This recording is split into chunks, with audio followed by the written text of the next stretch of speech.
Hello and welcome to IAMC TV Radio. Let's explore today's top news headlines for December 17th. Right. We've got some truly shocking stories from around the globe. For sure. International crime rings, political assassinations, even accusations of war crimes. It's a heavy day for news, that's for sure, but I know. amidst the darkness, there are a few bright spots too. We'll get to those later. Okay, let's start with a story that really highlights the dark side of the internet. Okay. A massive crypto romance scam busted in Lagos, Nigeria. This wasn't just some small-time operation. Authorities arrested 792 suspects Wow. in a raid on a building that was essentially a hub for this elaborate scheme. And it was truly international in scope.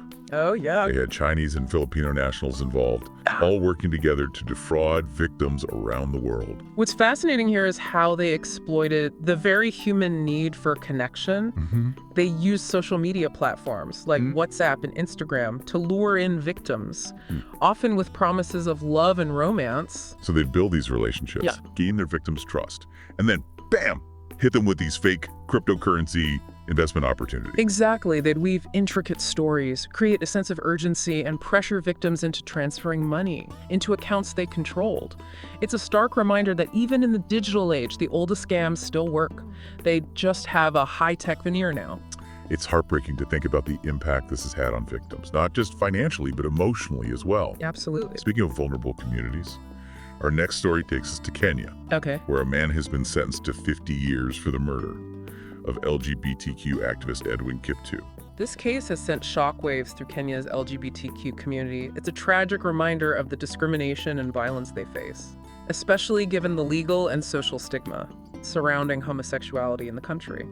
It really underscores the need for greater understanding, acceptance, and protection for LGBTQ individuals worldwide. Absolutely. Now shifting gears to a story that has sent ripples across the geopolitical landscape, the assassination of a top Russian military official.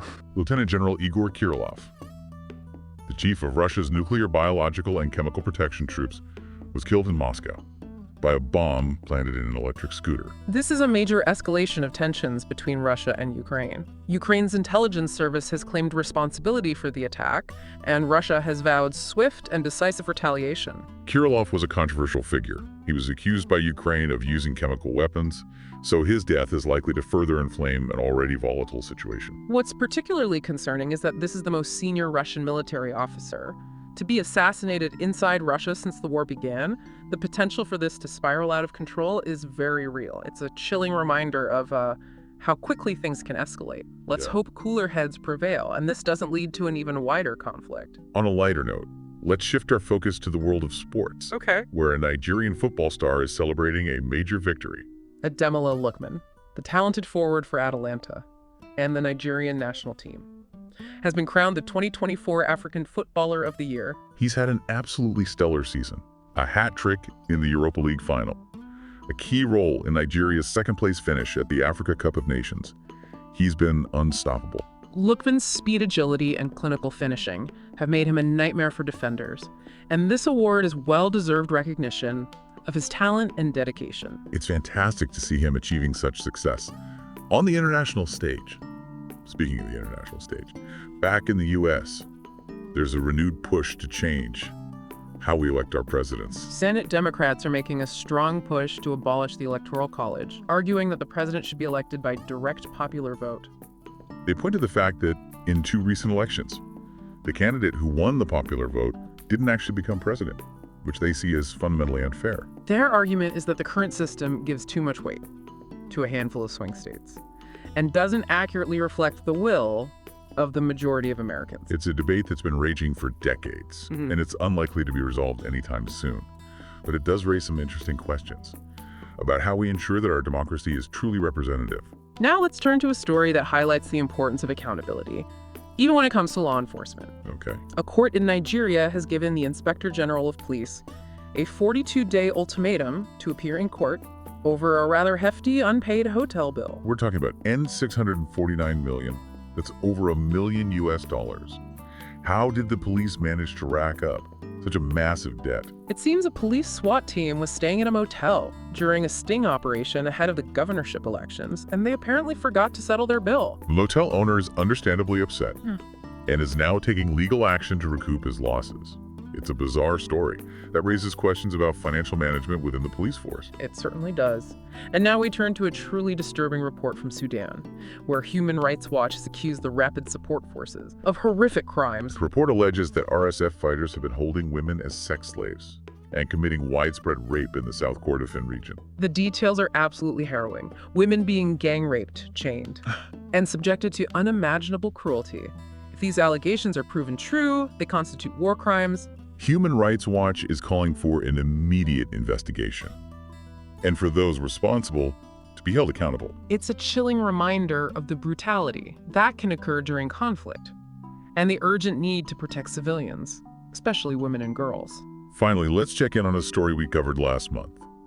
The woman who stowed away on a Delta flight to Paris. Svetlana Dali is back in the news, and she's apparently developed a taste for international travel, albeit through unconventional means. After cutting off her ankle monitor, she was caught trying to sneak into Canada on a Greyhound bus. She's now facing charges of bail jumping and could spend up to 5 years in prison. It seems she's determined to see the world, even if it means breaking the law. It'll be interesting to see how this case unfolds and whether she faces more serious consequences this time around. You know, as we've been discussing these headlines, one thing that strikes me is the sheer range of human behavior on display. That's a keen observation. We've seen the worst of humanity, the greed, the violence, the cruelty. But we've also seen glimmers of hope. The courage of activists fighting for justice, the talent of athletes inspiring millions, the resilience of communities facing unimaginable hardship. It's a reminder that even in the darkest of times, there's always the potential for good to emerge. And that ultimately it's up to each of us to choose which path we'll take. We can choose to be consumed by fear and anger, or we can choose to be beacons of hope and compassion. We can choose to exploit others for our own gain, or we can choose to uplift and empower those around us. It's a powerful reminder that our individual choices matter, and that they have the potential to shape the world we live in. So as you go about your day, I encourage you to consider the impact of your choices, both big and small. Let's strive to be forces for good in the world, to create a more just, equitable, and compassionate society for all. That's a great message to end on. Thank you for listening to today's top news headlines on IAMC TV Radio.